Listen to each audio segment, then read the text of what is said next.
Over 30,000 people have been forcibly evicted from settlements in Lagos State in defiance of a court order. That's according to Amnesty International Nigeria in a new report titled The Human Cost of a Megacity, Forced Eviction of the Urban Poor in Lagos, Nigeria. Amnesty International detailed repeated forced evictions of the Otodobame and Ilubiri communities carried out since March 2016. These evictions, according to it, were carried out without consultations, adequate notice, compensation or even alternative housing for the evicted residents. The Lagos State government, on its part, rejected Amnesty International's report on forced eviction in the state, saying that it is biased and contains inaccuracies and exaggerations. The State Commissioner for Information and Strategy, Steve Ayorinde, said that contrary to the report, it was ethnic clashes that led to a fire which consumed the settlement, not a government-sponsored demolition. Is the state government defiant to a court order? What happens to the displaced? What impact will this have on the city, fast assuming a mega status? Data feeds are coming through in one place simultaneously on all our social media platforms, channelstv.com and on youtube.com/channelsweb. Right now, you can follow us on m.channelstv.com and on Facebook as well. We've got all our platforms on social media covered. Be part of the show. Tweet at Gimba Umar CTV and use the hashtag State of the Nation to air your thoughts on the subject. The Senate has ordered the Inspector General of Police, Ibrahim Idris, to immediately restore the security details of the Anambra State Governor, Willie Obiano. 2 days to the elections, the lawmakers on Wednesday, November 15, criticized the decision of the IGP to withdraw the security details attached to the governor, claiming that it is to allow for a level playing field for all contestants in the forthcoming governorship elections in Anambra State on Saturday. It's prime time in Lagos, and this is State of the Nation.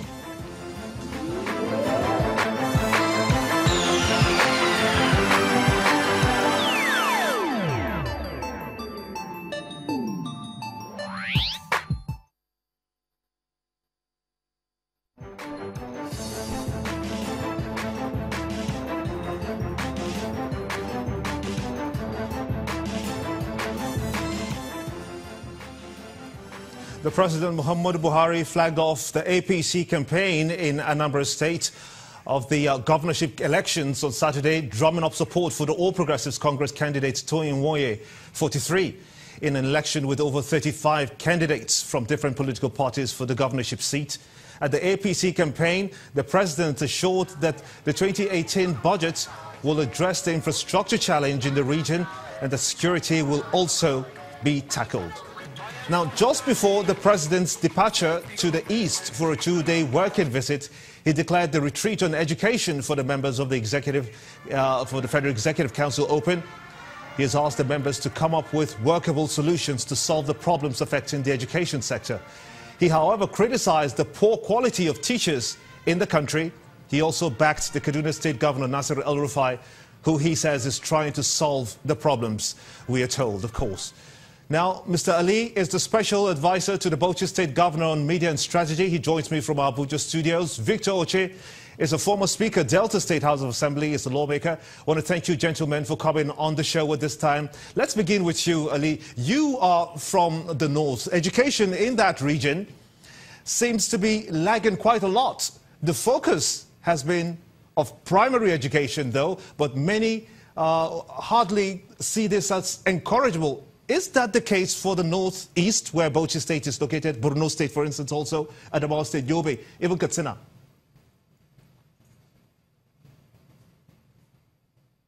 Sorry, I missed that.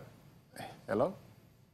If you can hear me, I was just saying that from where you come from, looking at the antecedents of the northeast, would you say that education lags quite a lot?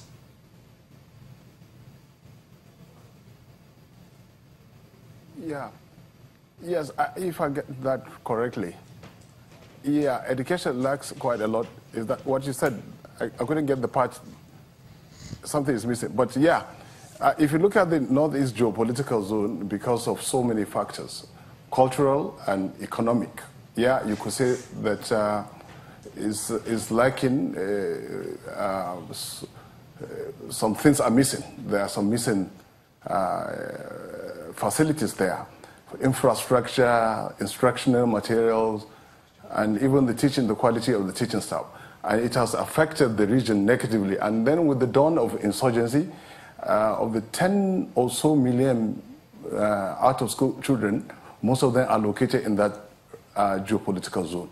But having said that, if you get down to Bauchi, what's happening in my state, Bauchi, is the years of neglect in the past has really affected the quality of education. When I say years of neglect, in terms of provision of infrastructure and the usual suspects, teaching, the quality teaching staff, infrastructure, classroom blocks, and so on and so forth.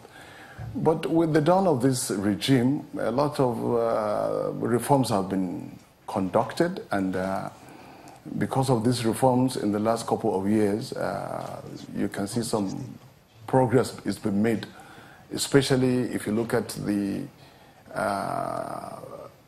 percentage of passes recorded in the last 2 years or so since this regime came on board, that is in 2015. At the time the government took over, the percentage of passes and was a dismal 3%. That was in 2015. It was very dismal, very agonizing level, if you ask me, Gimba. But in the last 2 years, there's been an appreciable improvement. For instance, between 2015 till date, the percentage of passes at the secondary school level, especially WAEC and NECO, rose from that dismal 3% to 17% in 2016. And this year, it rose to nearly 28%.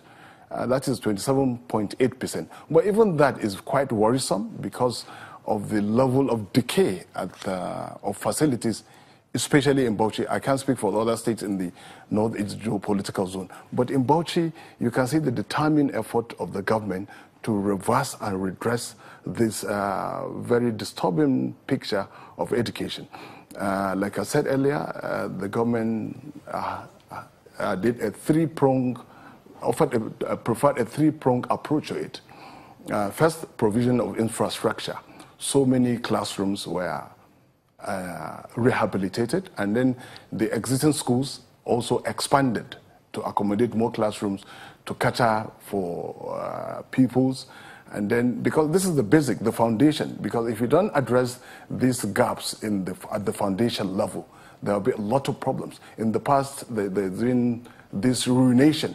But because of the government determined effort to address these problems, every year the government devotes the lion's share of its budget to addressing and servicing the education sector.